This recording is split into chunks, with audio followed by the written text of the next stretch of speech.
Hallyu, où la vague coréenne déferle sur le monde depuis près d'une décennie avec comme déclencheur le Gangnam Style de Psy, qui en est aujourd'hui à près de 5 milliards de vues sur YouTube.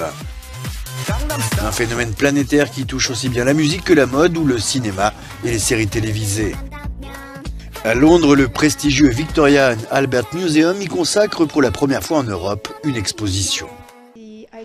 L'idée est née il y a 4 ans lorsque j'ai réalisé par exemple que certains de mes étudiants regardaient en fait les collections de mode coréenne ou la culture coréenne à travers le prisme Hallyu.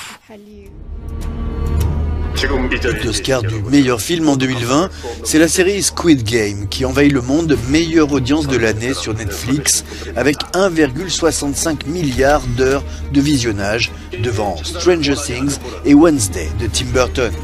Et pourtant la Corée est sortie meurtrie et coupée en deux au sortir de la Seconde Guerre mondiale.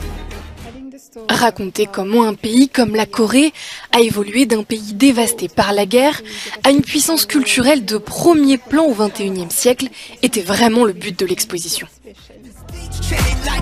Boys ou girls band sud-coréennes de K-pop remplissent les stades y compris en Europe et cumulent des milliards de vues en reprenant les codes de la pop culture américaine. Et c'est le chanteur de BTS Jungkook qui a chanté en ouverture de la Coupe du Monde au Qatar, un signe des temps qui ne trompe pas sur la popularité du phénomène. L'exposition est à découvrir à Londres jusqu'au 25 juin.